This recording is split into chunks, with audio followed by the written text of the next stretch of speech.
Howdy folks, and welcome to XCOM2 with the mighty Jingles. Earth has fallen to the alien invaders, so what's an evil gnome overlord to do but join the resistance? Because if anybody's going to dominate the world, it's not going to be a bunch of alien scum. It's going to be me. So yeah, XCOM2. As I mentioned in Mingles with Jingles on Monday, I have been playing a lot of this game. And this is a mission that I completed very recently and managed to secure a flawless victory, which was kind of unusual because, well, it was one of the Advent headquarter raid missions, and they're not known for being easy. So, we're going to prep the team to go, and we're going to prod some alien buttock. What do you mean? We're British. We don't kick ass, we just prod buttock. We're far too civilised to kick ass. Anyway, here we go.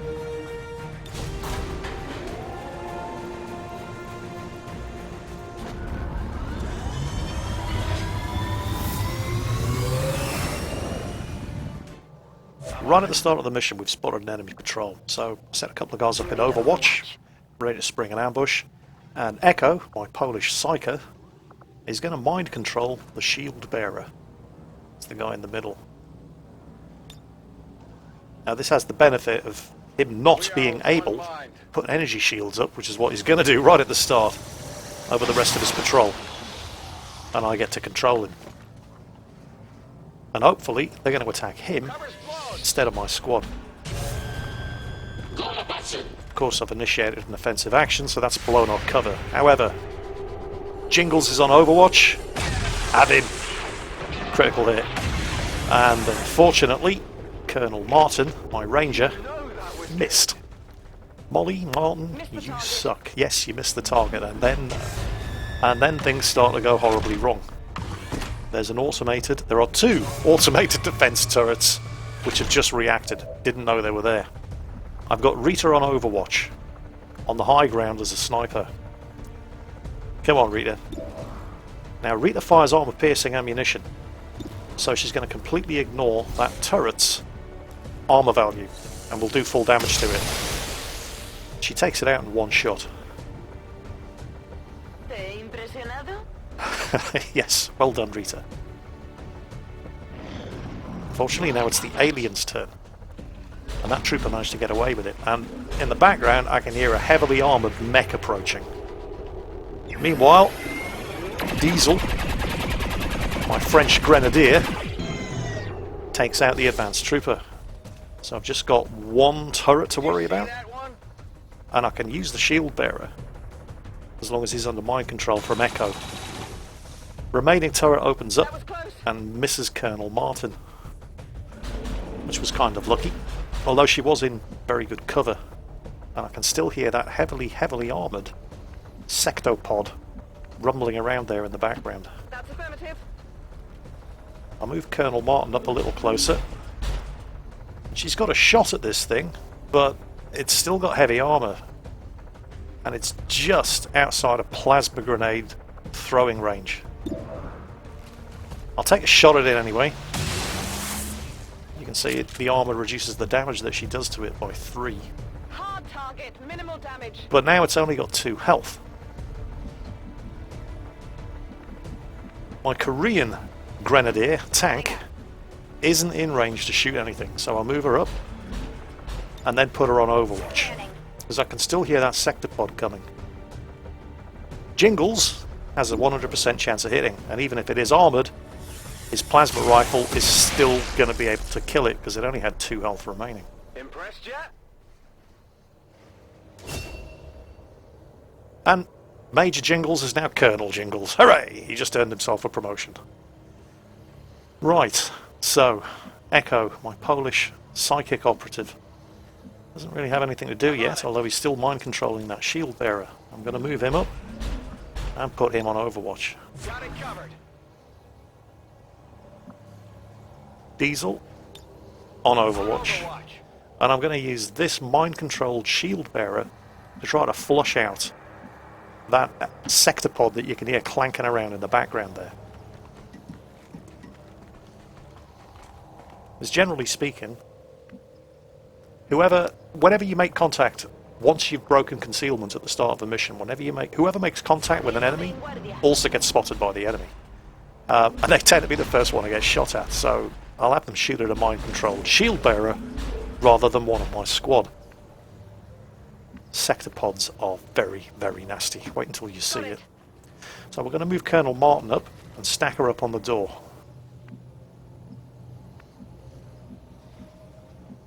Tank.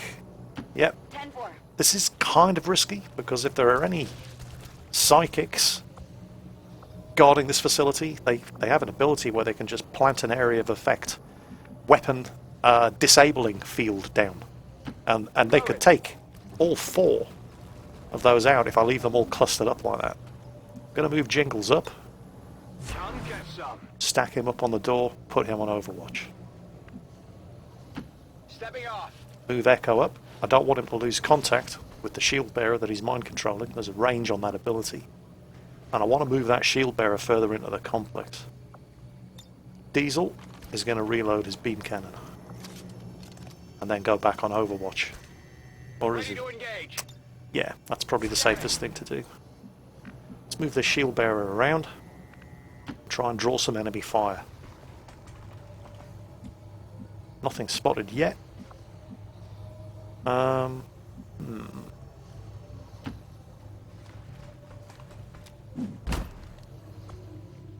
Bring him down ready to breach. Rita, Afirmativo. we'll put her on long Overwatch. This is the sniper ability. She can shoot at anything in line of fire of anybody else on the team. She's only got 2 shots remaining though. Right, Colonel Martin, my ranger. Don't want to use her just yet. Does anybody else have a move? Shield bearer. I'll move the shield bearer in and see if he detects anything. That then gives me the option of using Colonel Martin to do something about it. And there's the sectopod. It's not just the sectopod, there are 2 troops with it. Right.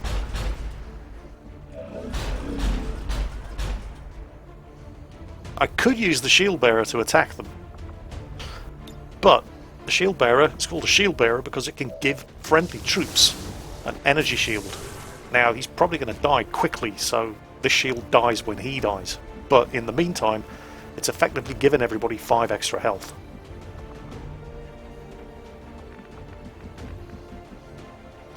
Closing on target position now. I'm going to move Colonel Martin in. Menace 1-5, you're near the target position. And we've spotted the target. Now, again, I could shoot at this sectopod, but it's very heavily armoured. But then again, she doesn't really have anything better to do. And this thing needs to die really quickly, because sectopods are incredibly dangerous. So, Tank and Diesel can't actually hit anything from back here, but their wrist-mounted heavy weapons can. Now, you only get 1 of these per mission, so use it wisely. It's a guided missile, and bingo. Killed 1 of them, done some damage to the sectopod. She has a salvo ability. She starts off combat with a grenade. She gets to fire 1 again for no extra cost. And then this is where the shit really hits the fan. There's another squad with another sectopod. Look at the amount of health and armor that these things have. Ah, crap. It's gonna go for Jingles. Right. Crap. Now what am I gonna do? Jingles is a specialist. He's actually a medical specialist. He's got this thing called aid protocol, so he's going to use it on himself to boost his defense by 50, which gives him a much, much better chance of avoiding any attacks made by this thing. Now, he could shoot it, but it's got 4 armor, so he's probably only going to do 3, maybe 4 damage. So I'm going to save his shot for the moment. Now, Echo. Yeah, he doesn't really have anything, but Diesel does have the ability with his beam cannon to strip the armor off a target, so that's what we're going to do. And he's hit it, and he's shredded 3 of its armor, so now it only has 1 armor, but it's still got most of its health. Now we're going to do more damage to it now because it's only got 1 armor point remaining. What to do, what to do.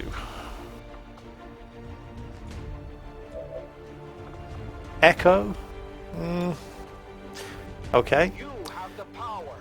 He's got an ability called Inspire, which gives anybody a free action. So, we're going to give a free action to Colonel Park here, and that will allow her to also shoot at the sectopod with a rupture attack, which is a guaranteed crit, and because it's a beam cannon, it's going to strip off its armor, and now that target is ruptured, so everybody who shoots at it has increased critical chance. Now then, Jingles, now you can shoot the sectopod. Oh yeah. That's what I'm talking about. My ammo's running low. Oh, man up, you big girl. Now then, Rita, 2 shots remaining. She does have a target for the sniper rifle. And her sniper rifle fires armor-piercing ammunition, so she does full damage to the second sectopod. We're probably not going to be able to kill it, however. And oh, hair trigger, just fantastic. The sniper rifle has a hair trigger upgrade, which has a small chance that you're going to get to fire again for no extra cost. So she's just done another 10 damage to that sectopod, and now it's not looking nearly as dangerous. Unfortunately, now it's the alien turn. Here comes an advanced trooper. And it shoots at the shield bearer. And I think he's removed his shield. Yeah, but didn't do any damage to him. So that shield bearer is now still drawing their fire. Whoa, wait, the shock lancer went for Colonel Martin. But it missed. And Colonel Martin, as a ranger, has a blade storm ability, which means she gets to counterattack anybody who makes a melee attack against her. So she kills the shock lancer. The second sectopod is going to nail that shield bearer. But that's good. Don't care if the shield bearer dies. I was going to have to kill him myself anyway. It's better that the bad guys are shooting at their own troops than at any of my squad. Now, with the shield bearer dead, we all lose our shield. But because Colonel Martin just killed something, she now becomes immune to the next attack made against her. So please go for Colonel Martin, Mr. Sectopod. What's it going to do? Okay. It needs to die now because it's powering up a really, really dangerous attack. But it takes 1 turn to power this attack up. Right. Molly, what are you going to do? No, we're going to switch to... We need somebody who's capable of killing that sectopod before it gets this attack off. Plasma grenade would reduce its armor as well as doing some damage to the advanced trooper who's with it. So, we're going to launch a grenade. And that looks like it killed the advanced trooper and took 2 of the armor off the sectopod, as well as further reducing its health. Colonel Park's salvo ability fires in, which gives her the opportunity to fire another grenade, but the only other grenade she's got is a poison gas grenade. I don't want to be firing that in there amidst all the rest of my troops. But now that the sectopod has had its armor and health reduced, Colonel Martin can just shotgun it in the face and watch it explode harmlessly. She's now out of ammo, but that's fine. There's nothing else shooting at them. We're going to reload Jingles' weapon, and now he's going to go and pick up the loot. Let's see what we got. Ah, superior hair trigger. Not bad. Where'd you want it? Right. Echo. Let's move in. Let's not go too far though. Get somewhere where you're in cover and where we can put you on Overwatch just in case we get any nasty surprises. So with him on Overwatch, Diesel's still having plenty of ammunition for the beam cannon. We're going to expend all of his moves to get him up into concealment next to Echo. Echo's covering him with his Overwatch. Rita, we're going to reload her rifle. And with Rita reloaded and set on pistol Overwatch, it's the alien turn. Be advised, we've picked up hostile reinforcements inbound on your position. That's when the aliens bring in their reinforcements. Now, the reinforcements are going to arrive on the position indicated by that red flare, so I need to get troops in position to cover the drop zone and ambush them as they arrive. I've used Colonel Martin's first move to reload her shotgun. Moving. And since she's not going to be able to go on Overwatch, I get her into concealment just inside the doorway. Colonel Park... still have that gas grenade, don't I? So, I'm going to drop a poison gas cloud right on the insertion zone. There it is. Yeah, you like that, don't you, bitch? And then put her on Overwatch. So if any of them survive the ambush, they're going to be poisoned, which is nice. Jingles, just reloaded your gun, Whatever you say. and we're going to put you on Overwatch. Moving to Overwatch. Echo, On your order. let's get him in cover around the corner of that buttress, and then we'll put him on Overwatch. Diesel with the really, really big gun. Guess what? We're going to put you in cover, and then put you on Overwatch, and Rita with the long watch sniper rifle is also going on Overwatch. What kind of chance do you think these guys stand? And it's a shock lancer, an advanced trooper, and an elite officer. That's not too bad. So first they've just deployed into a poison gas grenade cloud. And then the second they start moving, here comes Tank with the beam cannon. Who misses? Echo doesn't miss. Rita never misses. And Jingles crits the officer. Not picking up any additional contacts near the AO. Proceed to plant the export charges and move. Oh, I love it when a plan comes together. So, that's it. No more bad guys. Now all we have to do is plant the charges and extract the team. So I'm going to use Colonel Martin to set the charges, move her into the complex. We're going to get Colonel Park. Calm down, Colonel. To designate an extraction point, move everybody in, evac them to the Sky Ranger. Colonel Martin sets the charges, and then makes Billy big steps, gets the heck out of there. The final person to extract the Sky Ranger, and it's mission complete. Menace 1-5, status confirmed. Export charges detonating.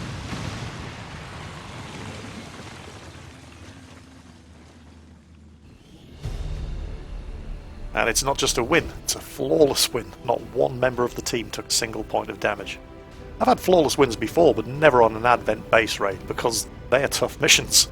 I've managed excellent, but I've gotten away with nobody dying, but a couple of people being wounded, but never a flawless one before. This is the first time I did it.